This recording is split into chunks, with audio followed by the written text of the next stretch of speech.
The California gold rush wasn't just about nuggets of gold, it was about survival. Miners swung their picks all day, but the real gamble came at mealtime. Imagine paying today's rent money for a single egg or boiling beans so tough they cracked your teeth. Yet, in the same camp, a lucky prospector might feast on fresh salmon, sourdough bread, or even oysters hauled in from San Francisco. These weren't just meals, they were stories of desperation, luck, and ingenuity. And the 25 foods they ate out there in the dirt and chaos will change the way you picture the gold rush forever.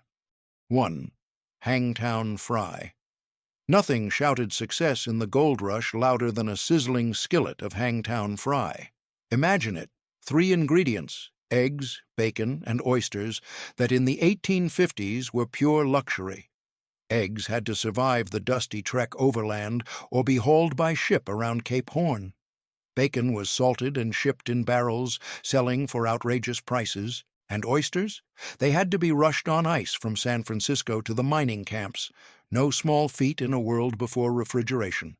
Legend has it, the dish was born in Placerville, then nicknamed Hangtown for its swift justice. Some say a condemned man requested it as his last meal before the gallows. Others claim rich prospectors ordered it to flaunt their good fortune. Either way, when miners plunked down gold dust for this fry-up, the whole camp knew they had struck it big. It wasn't just food, it was theater. Greasy bacon, creamy oysters, golden eggs, a miner's crown on a cast-iron throne. And here's the kicker. More than 170 years later, California restaurants still serve Hangtown Fry, carrying that smoky, salty brag across centuries. 2. Sourdough bread and bean stew. If there was one smell that defined the gold rush camps, it was beans simmering low and slow over a smoky fire. Beans were cheap, sturdy, and easy to haul by the sack. Add a hunk of cured pork and a few onions if you had them, and you had the miner's classic, bean stew. It wasn't glamorous, but it filled bellies after back-breaking days in icy rivers and rocky gullies.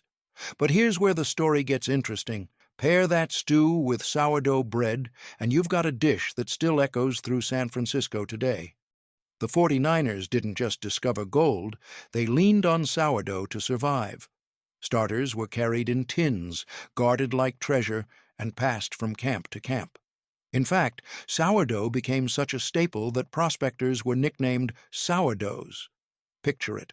A battered kettle bubbling with beans, the tang of sour bread torn by dirty, calloused hands, laughter, or maybe silence, circling the fire. For many, this was the only comfort they knew. And in 2025, a pot of beans and fresh sourdough will still cost you less than $10. Proof that the miner's humble survival food remains one of the cheapest, heartiest meals around. 3. Bacon and beans, breakfast skillet. If mornings in the gold rush had a soundtrack, it was the crackle of bacon hitting hot iron. Picture a tired prospector rolling out of a canvas tent, boots stiff with mud, smoke from campfires curling in the cold air.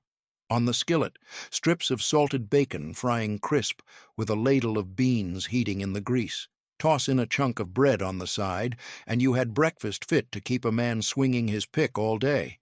Bacon and beans weren't just food, they were fuel. Bacon lasted long in barrels of salt, while beans kept well in sacks. Together, they made the kind of meal that didn't spoil and didn't quit. Some miners joked they ate it morning, noon, and night, until their blood ran half pork fat, half bean broth. But here's the kicker. Even though it was simple, this skillet breakfast felt like luxury compared to dry hardtack or bitter coffee alone. And today? You can cook bacon and beans at home for under $5, cheaper than a fast food combo. The same hearty breakfast that powered 49ers through gold country can still fuel you in 2025 without breaking the bank. 4. Salt pork and corn mush. In the mining camps, salt pork was king. It was greasy, it was salty, and it lasted forever in a barrel, qualities that made it worth its weight in gold. Pair it with cornmeal, and you had one of the most common survival meals of the gold rush, salt pork and corn mush. Picture the scene, A prospector pulls a slab of pork from the brine, cuts it thick, and boils or fries it until the fat sizzles. Meanwhile, a pot of cornmeal mush, essentially a thick porridge, bubbles nearby, bland but filling. Together, the two created a meal that stuck to your ribs and gave just enough strength to face another grueling day of digging, panning, and hauling. But here's the bitter truth. Too much salt pork made men sick, and corn mush alone lacked nutrients. Many miners lived months on this combo, their bodies wearing down while their dreams of striking it rich kept them going. And yet, it was cheap, it was steady, and it worked. In 2025, you could make the same dish for under $3. Simple, salty, and hearty, just like the men who staked their lives on the rivers of California. 5. Beef jerky and hardtack suppers. When the sun dipped behind the Sierra Hills and the pans were finally put aside, many miners sat down to one of the toughest meals you could imagine, jerky and hardtack. Dried beef strips, chewy as leather, were either gnawed straight or stewed in water to soften. Hardtack, those rock-hard biscuits of flour, water, and salt, were pounded with a pick just to break them, then dunked into stew or coffee so a man wouldn't break his teeth. It wasn't comfort food, but it was practical. Jerky traveled well, lasting weeks without spoiling. Hardtack, infamous among soldiers and sailors, made its way into the gold rush as the ultimate portable ration. Together, they kept prospectors alive through long stretches when fresh food was a luxury far out of reach. Around the campfire, you'd hear the crack of hardtack hitting tin mugs and the groans of men chewing jerky so tough it worked the jaw like a grindstone. Still, for hungry miners, it was better than nothing. And here's the twist. You can still buy both today for pennies compared to a steak dinner. In 1850, jerky and hardtack meant survival. In 2025, it's a snack that connects us to a time when every bite was hard-earned. 6. Chicken stew with vegetables in a camp kettle. Every so often, the camp smelled like something rare, real stew bubbling in a battered kettle. If a miner was lucky enough to barter or buy a scrawny chicken, that bird was destined for the pot. Toss in a handful of onions, carrots, maybe a potato or two if someone had hauled them in, and you had a feast compared to the daily grind of beans and bacon. Chicken stew wasn't common. It was a treasure. Chickens had to be brought in by wagon, and vegetables spoiled fast on the rough trails. That made this dish a symbol of comfort, a reminder of home in a place that was anything but. Men would gather close, inhaling the steam, waiting for their tin bowls to be ladled full. For a few moments the hunger, the mud, and the loneliness of the diggings seemed to fade. But here's the truth. One skinny chicken had to stretch to feed a dozen men, meaning the stew was often more broth than meat. Still, when your stomach was empty and your spirit tired, even a watery stew felt like Sunday dinner. And in 2025, a pot of chicken stew still costs under $10, proving that comfort food never goes out of style. 7. Cured ham and potato hash. Few things lifted spirits in a mining camp like the smell of hash frying at dawn. If a prospector had managed to get his hands on some cured ham and a sack of potatoes, he had the makings of a dish that felt downright civilized: ham and potato hash. The ham was salty and smoky, shipped in barrels from back east, while the potatoes came from farms in the Sacramento Valley once agriculture began booming. Dice them up, fry with onions if you had them, and suddenly breakfast looked and smelled like home. Hash was quick, filling, and endlessly adaptable, perfect for men with little time and fewer supplies. Miners often joked that everything tasted better when fried in bacon grease, and they weren't wrong. The crackle in the skillet, the golden crust forming on the potatoes, the rich smell rising into the cold morning air. It was enough to make even the hardest days seem bearable. The truth? This dish was luxury by camp standards. It meant you'd done well enough to afford fresh potatoes, not just dry beans. And today, ham and potato hash is still a comfort meal you can whip up for under $6, proof that sometimes the simplest foods carry the deepest roots. 8. Stewed tripe and offal pie. When times were lean, and they usually were, miners learned the hard lesson that nothing went to waste. That's where dishes like stewed tripe and offal pie came in. Organ meats from cattle or sheep, tripe, liver, kidneys, were cheap, tough, and often overlooked. But in the hands of hungry men, they became the backbone of a filling meal. Picture a battered iron pot simmering over coals, the strong smell of tripe boiling with onions, carrots, and whatever herbs someone could forage or buy from a passing trader. Once tender, the mix was poured into a pie crust, sometimes just flour and water dough, then baked into a hearty offal pie. It wasn't fancy, and truth be told, many newcomers gagged at the smell. But veterans of the camps knew this was food that stuck to your ribs and stretched $1 or a gold nugget a long way. What makes this dish remarkable is resilience. In a place where luxuries like beefsteak or chicken stew were rare, miners turned scraps into sustenance. And here's the kicker. Today, nose-to-tail cooking is making a comeback. What was once seen as poor man's food in 1850 is now considered gourmet in trendy restaurants. 9. Dutch pancakes. Not every gold rush meal was salty pork and beans. Every now and then, camps got a taste of sweetness thanks to Dutch pancakes. These thin, crepe-like cakes came from European immigrants, especially Dutch and German miners, who brought their traditions west. Made with flour, eggs, and milk when they could get them, the batter cooked quickly on a hot skillet over the fire. The real treat came when someone had preserves, wild berry jam, dried fruit boiled down, or even sugar hauled at a steep price from San Francisco. Spread across those warm pancakes, it was enough to make a miner close his eyes and remember his childhood kitchen thousands of miles away. Pancakes were a communal dish, too. A miner flipping flapjacks on the skillet often drew a crowd, the air filled with smoke and laughter. For men surrounded by mud, cold, and loneliness, those soft cakes gave more than calories. They gave comfort. Here's the twist. What was once a rare indulgence in 1850 can now be made at home in minutes for just a few dollars. Dutch pancakes reminded weary miners that sweetness still existed in a world chasing gold and living on grit. 10. Cornbread and chopped beef roast. In a land where miners often lived on beans and hardtack, the combination of roast beef and cornbread felt almost like a holiday. Beef came west with drovers and butchers once supply lines from ranches in California and Mexico improved. A hunk of beef, roasted over coals or chopped into chunks, was a prize. Pair it with cornbread, made from cornmeal carried in sacks or bought in trading posts, and suddenly you had a meal that looked more like Sunday supper than camp rations. Cornbread was a lifesaver. It baked quickly in Dutch ovens, filled bellies fast, and stretched scarce supplies of flour. For miners, that golden slab was more than food, it was fuel. And when paired with roast beef, the combination offered a rare sense of abundance in camps usually defined by scarcity. Men gathered around smoky fires, tearing into cornbread, passing plates of beef, and for a moment they weren't just fortune hunters, they were human again. The truth?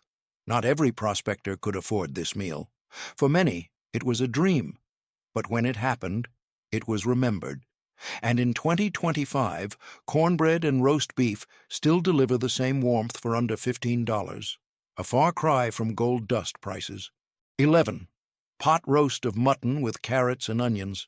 In the gold camps, beef and chicken were luxuries, but mutton, tough, stringy sheep meat, was more within reach. Shepherds brought flocks into California, and miners learned to make the most of it. The best way?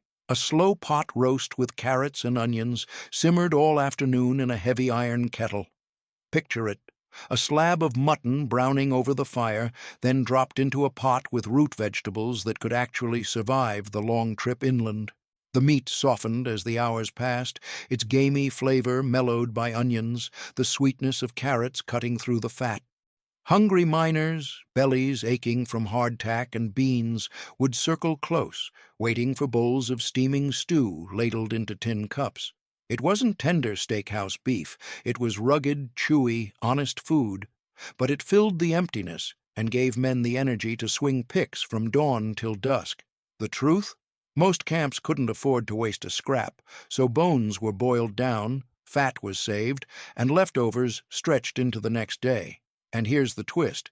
In today's world of gourmet dining, slow-braised lamb or mutton is back in style.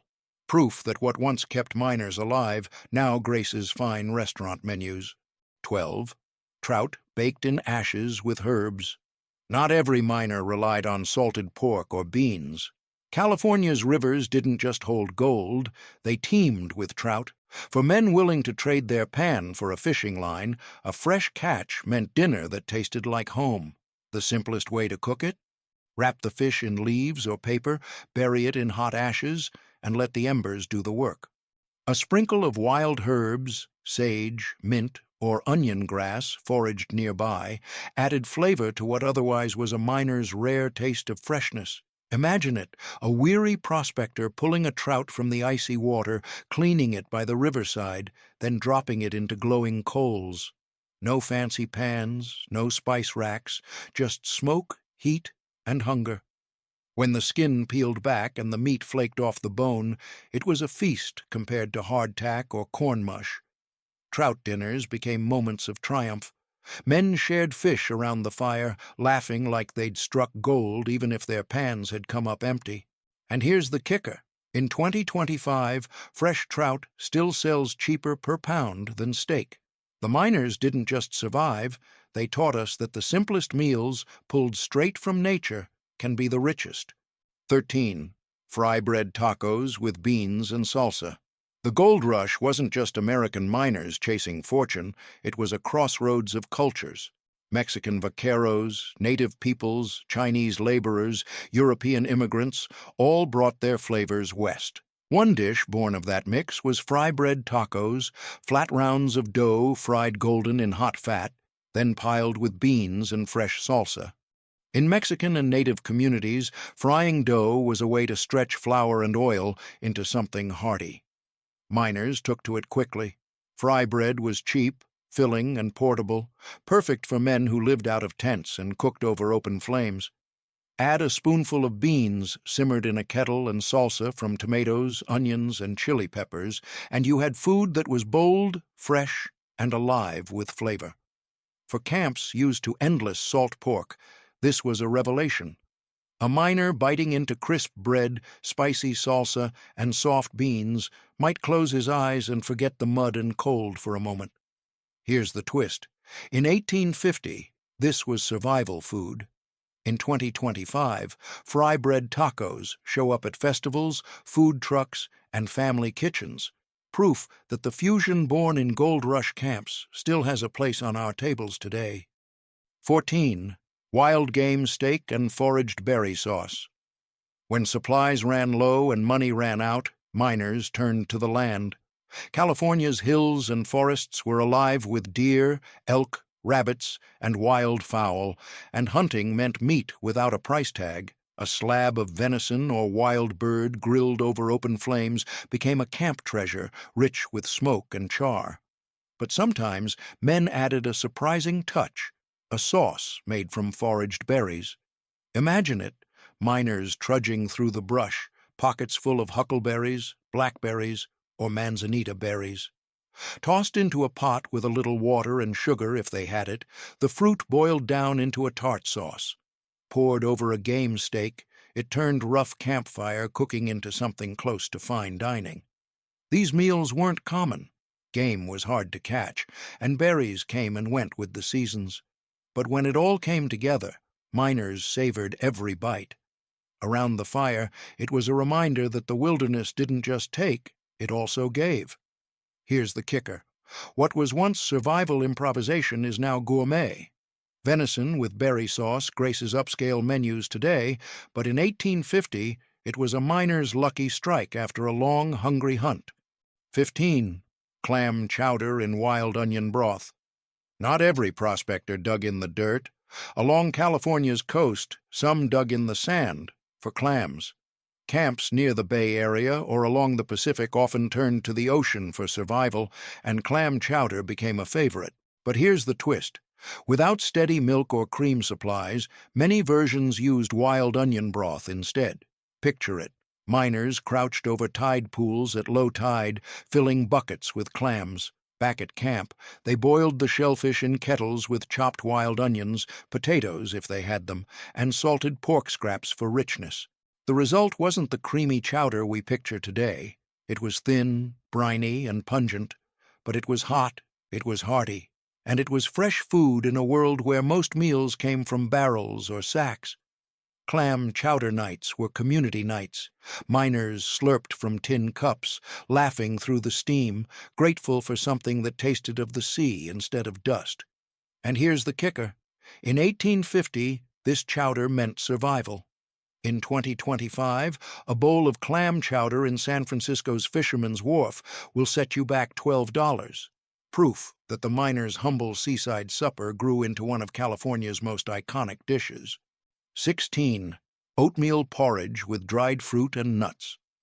When mornings were cold and supplies were thin, miners leaned on one of the cheapest, easiest meals around. Oatmeal porridge.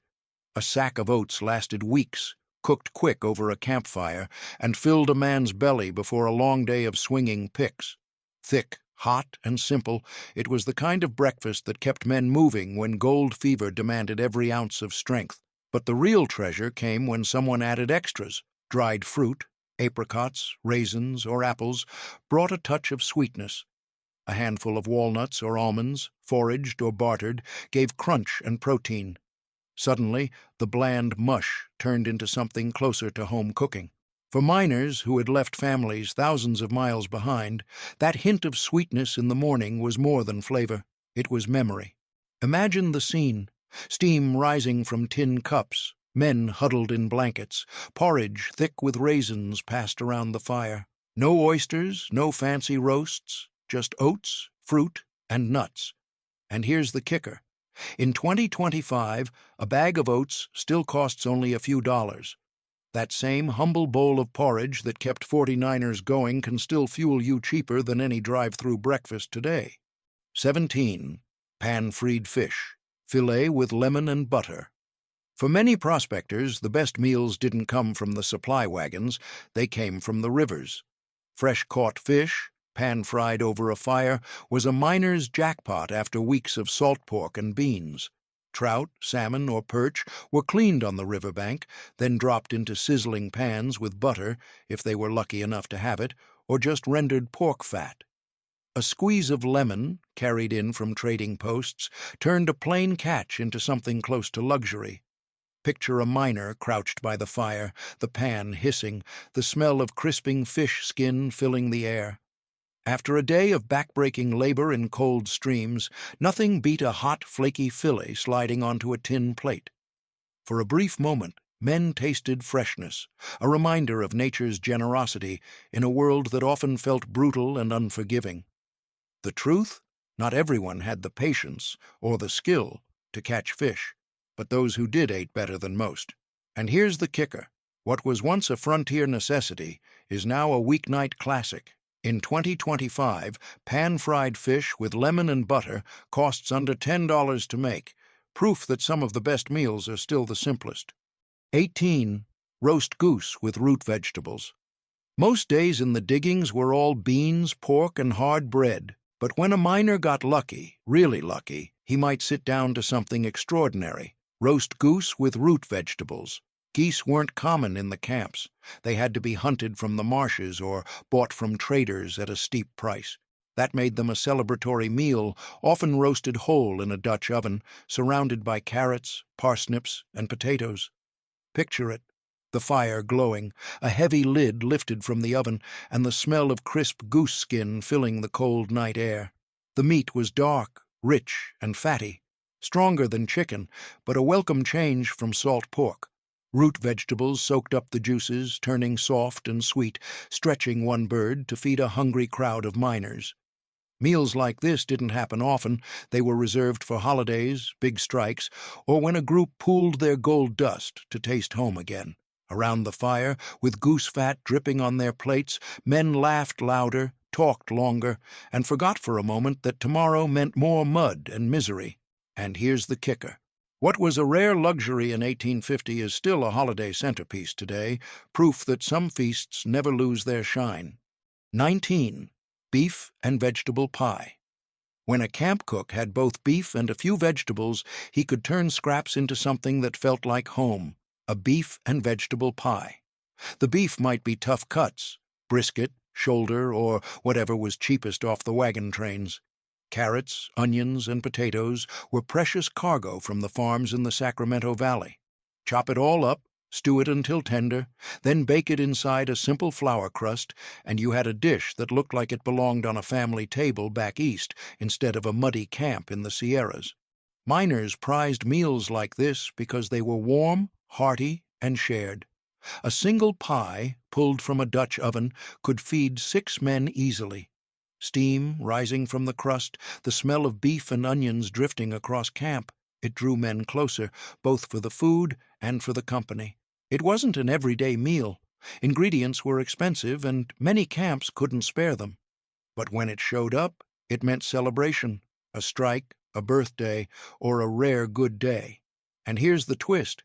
In 1850, beef pie cost a fortune in gold dust. In 2025, you can bake one for under $12, proof that yesterday's luxury is today's comfort food. 20. Swede rosti with onion and bacon. The gold rush didn't just draw Americans west. It pulled in immigrants from across the globe, each bringing flavors of home. Scandinavian miners introduced a hearty dish called rosti, a simple potato cake fried crisp in a pan. But in California, potatoes were swapped out when needed for rutabagas, often called Swedes, creating a rustic twist. Swede rosti with onion and bacon. Grated root vegetables were mixed with chopped onions, then pressed flat into a skillet of sizzling bacon fat. The edges crisped golden, the inside stayed soft, and bits of smoky bacon gave each bite a real punch. Cheap, filling, and easy to cook over open fires, it quickly became a favorite among miners looking for variety beyond beans and hardtack. Picture the campfire at dawn, the skillet hissing, miners gathering close, the smell of bacon drifting through the cold air. Rosti wasn't just food, it was comfort, a taste of Europe in a land of mud and misery. And here's the kicker. Back then, it meant survival. Today, rosti shows up in gourmet brunch spots, dressed up with cheese or herbs. But in the 1850s, it was simply a miner's crispy, smoky slice of home. 21. Tamale pie. The California gold rush wasn't just pickaxes and pans. It was a melting pot of cultures. Mexican cooks brought one of the most enduring flavors to the camps: cornmeal and spiced meat, layered into what we now call tamale pie. It wasn't the traditional hand-wrapped tamale, but a frontier adaptation.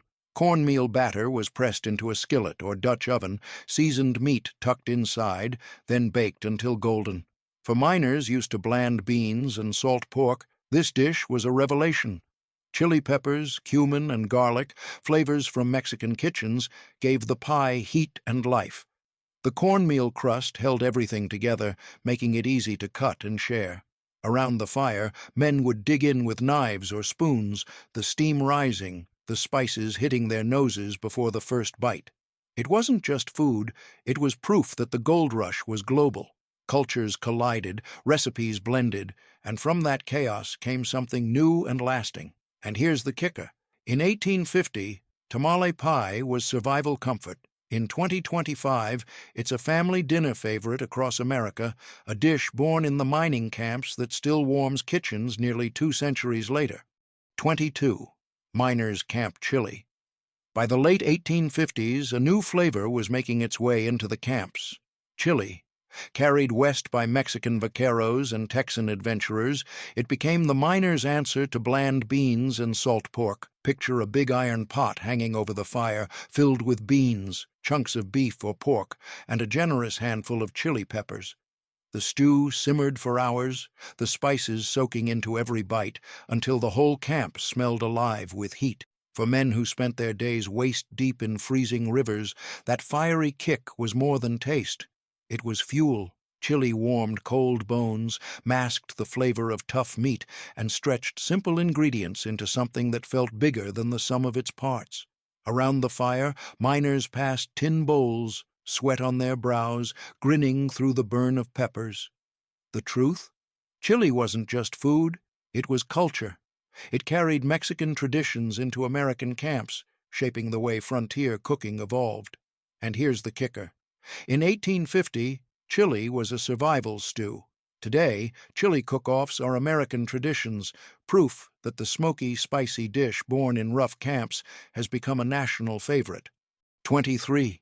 Oven-baked sweet potato casserole with spices. In camps where most meals were salty and plain, sweet potatoes were a gift from heaven. Farmers in California began supplying them to miners, and when a cook had the time, and a Dutch oven, he could turn them into something unforgettable. Sweet potato casserole. Peeled and sliced, the potatoes were layered into a pot, dusted with cinnamon, nutmeg, maybe even a pinch of sugar if someone had splurged at a trading post. Slowly baked under coals, the dish came out soft, fragrant, and golden. For men who hadn't tasted sweetness in months, this was pure comfort. The smell of spice cut through the smoke of the campfires, drawing miners close. One bite, and you could almost forget the mud, the cold, and the endless search for gold dust. But here's the truth. Sweet potatoes weren't cheap, and spices were rarer still. Meals like this meant a prospector had either struck it lucky or shared in a special occasion. And here's the kicker. What felt like a feast in 1850 can still be made today for under $8. A warm casserole on the table, just like in the camps, proves that sometimes survival food grows into a timeless tradition. 24. Corn and cheese gratin. In the rough camps of the gold rush, cornmeal was everywhere, cheap, filling, and easy to haul by the sack. But when miners got their hands on cheese, they could turn plain corn into something downright comforting. Corn and cheese gratin. Imagine a battered Dutch oven layered with corn kernels or mush, sprinkled with shreds of hard cheese, then baked until bubbling hot and golden on top. Cheese was no everyday food. It had to be shipped from dairies near San Francisco or made in small frontier farms. That made this dish a rare luxury.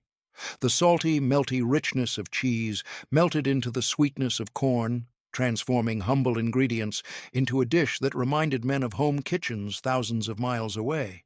Miners who were sick of beans and pork suddenly had a reason to smile. The smell alone, warm, cheesy, smoky from the fire, could gather a crowd in minutes. For a moment, the camp felt less like a battlefield for gold and more like a family table. And here's the kicker. In 1850, corn and cheese gratin was a rare camp comfort.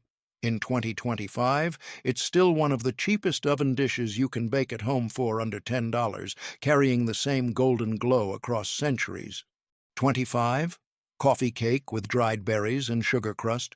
Life in the mining camps was hard, dirty, and often joyless, but every so often a cook pulled off a miracle. Coffee cake. With flour, a bit of sugar, and dried berries like raisins or currants, miners could taste something sweet and familiar. Batter was mixed in a tin bowl, poured into a Dutch oven, and baked under hot coals until it rose golden. A sprinkle of sugar on top gave the crust a crunch that crackled with every bite. Coffee cake wasn't just dessert, it was morale. Miners who lived on beans and salt pork would crowd around, watching the oven lid lift, eyes wide at the sight of something baked and sweet. That first bite of warm, berry-studded cake washed down with bitter camp coffee could erase weeks of mud and misery, if only for a night. But here's the truth. Sugar and flour were expensive, often costing more than gold dust's worth by weight. That made coffee cake a rare luxury, baked only when miners pooled resources or celebrated a strike. And here's the kicker. Today, you can bake a berry coffee cake for under $7. In 1850, it was priceless. In 2025, it's still a reminder that even in the hardest times, people found a way to taste sweetness. The California Gold Rush is remembered for nuggets, boomtowns, and fortunes won or lost. But the truth is, the story of the gold rush was written just as much in kettles and skillets as in rivers and mines. From oysters fried with eggs in the Hangtown Fry, to humble beans bubbling with sourdough bread, to sweet comforts like coffee cake, These meals weren't just food, they were survival, culture, and community. Each bite carried a story of hunger and hardship, of immigrants sharing traditions, of men turning scraps into sustenance and feasts into fleeting joy. In a world where gold was uncertain, a hot meal was the one thing that could make life feel rich. And here's the hidden truth. So many of these dishes, chili, sourdough, cornbread, trout by the fire, are still with us today, reminders that history doesn't just live in books, it lives on our plates.